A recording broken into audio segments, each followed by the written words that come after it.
Hi, I'm Lou. Welcome to my Lou Tube. This is a video to update you on my recovery. So I broke and dislocated my hip about 7 or 8 weeks ago just by slipping on a wet floor.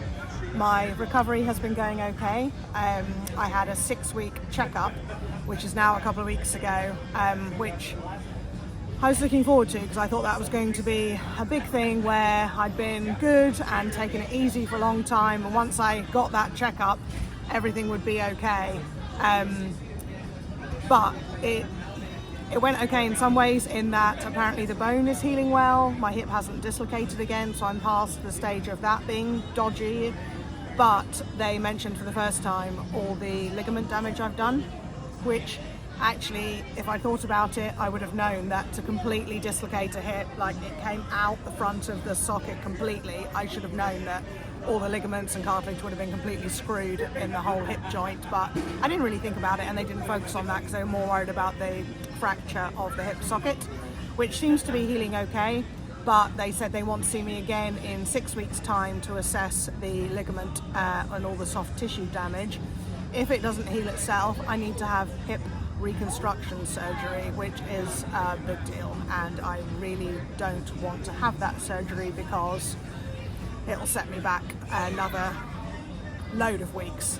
Obviously I'll be hospitalised again, I'll be off my feet again.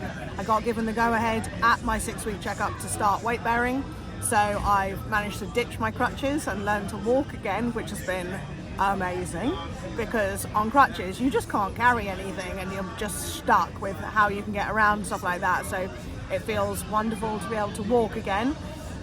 We have a change of location. This is not Buckinghamshire.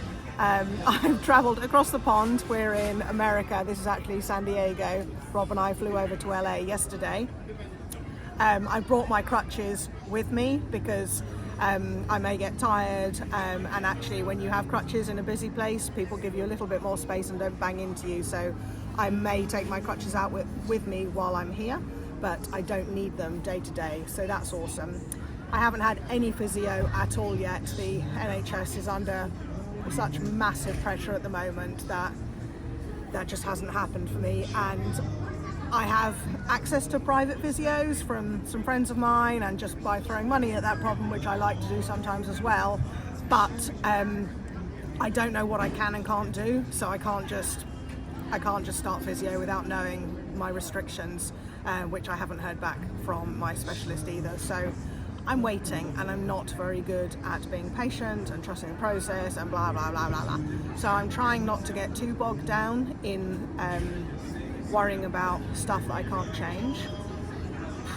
But like this sucks. I would have hoped that by now, coming up Christmas, end of the year, that I'd be hopping back on Swift, being able to cycle indoors and really getting my recovery, you know, coming along well, and I don't know whether I'm going to be in a worse situation than I was a few weeks ago in a few weeks' time, so I'll keep you posted on my next checkup. But in the meantime, Rob and I are in California.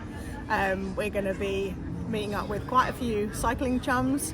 Francis and Justin are less than a week away from getting into LA, and another friend is coming out to see us over here as well. So stay tuned for some fun times involving bicycles, just not me on bicycles yet. So thank you for all the lovely comments, for liking and subscribing, and if you don't subscribe, please do.